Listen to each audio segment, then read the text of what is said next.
মা বাবার বাড়িতে গেলে যে শান্তিটা পাওয়া যায়, আমার কাছে মনে হয় পৃথিবীর আর কোথাও গেলে এই শান্তিটা পাওয়া যায় না।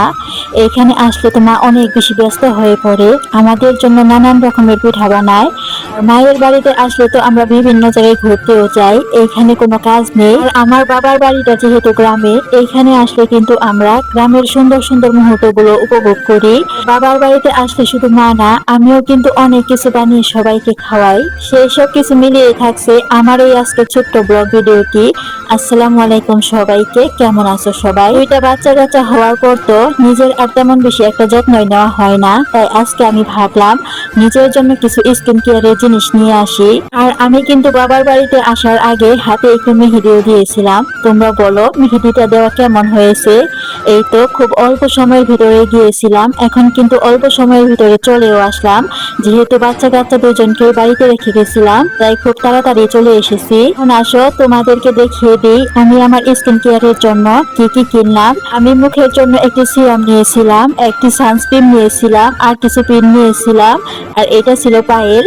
আমার কিন্তু পায়েল করতে অনেক বেশি ভালো লাগে, যদিও আমি মুখে তেমন কিছু দিতে পারি না। আমার মুখটা না অনেক বেশি চুলকায়, যার কারণে আমি বাহিরের কোনো কিছু দিতে পারি না। তবুও কিছু জিনিস কিনলাম, দেখি এখন মুখে দিতে পারি কিনা। এখন বিকেল 4টা বাজে। এই সময় আমার হাজবেন্ড হঠাৎ করে বলে উঠলো, চলো আজকে তোমাদেরকে নিয়ে একটু ঘুরে আসি। আর আমাদের সাথে কিন্তু আমার ছোট ভাইও ছিল। যাওয়ার সময় কিন্তু আমার ছোট ছেলেটা অনেক বেশি দুষ্টুমি করতেছিল, সে তো সবসময় দুষ্টুমি করতেই থাকে।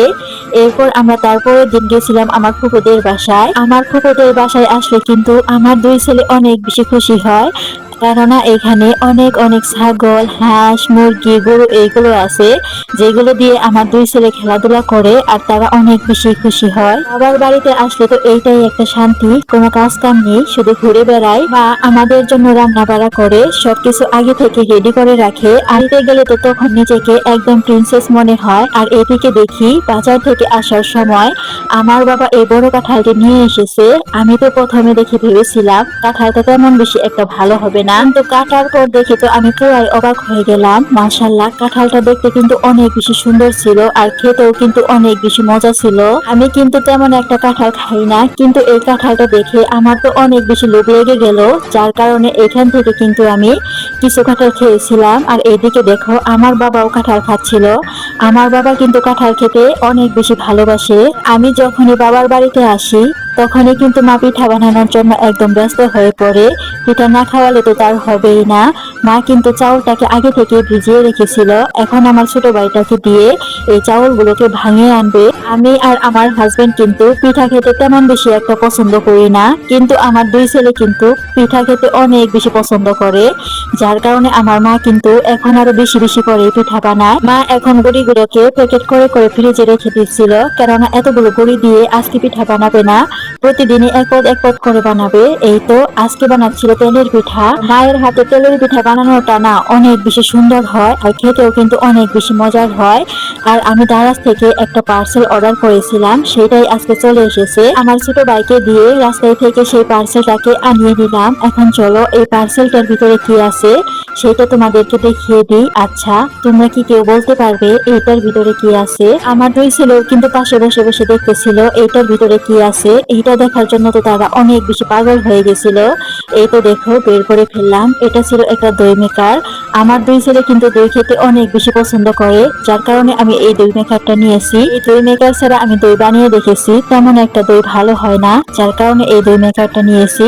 এটার মধ্যে বানানোর পর কিন্তু আমার দইটা অনেক বেশি ভালো হয়েছিল, যেটা তোমরা ভিডিওর শেষের দিকে দেখতেই পারবা। আর এটা ছিল তারপরের দিন, আজকেও কিন্তু মা পিঠা বানাচ্ছিল। আর আজকে মা কিসের পিঠা বানাচ্ছিল জানো? আজকে কিন্তু আমার মা কাঁঠালের পিঠা বানাচ্ছিল। এটা কিন্তু আমার একদম ফেভারিট। এই পিঠাটা না আমার কাছে অনেক বেশি ভালো লাগে। আমিও অনেকবার কাঁঠালের পিঠা বানিয়েছি, কিন্তু মায়ের মতো না একদমই মজা হয় না। তাই আজকে মার পাশে বসে বসে মার কাছ থেকে কাঁঠালের পিঠা বানানো একদম পারফেক্ট ভাবে শিখে নিচ্ছি, যাতে করে বাড়িতে গেলে আমিও নিজের হাতে কাঁঠালের পিঠা বানিয়ে খেতে পারি।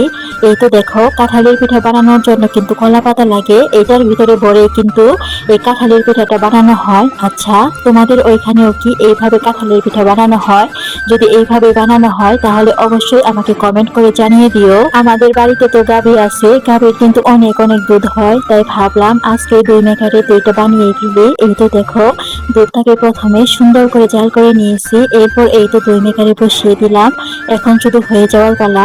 আজকের মতো আমি এইখানে বিদায় নিচ্ছি, দেখা হয়ে যাবে অন্য কোনো ভিডিওতে। আল্লাহ হাফেজ।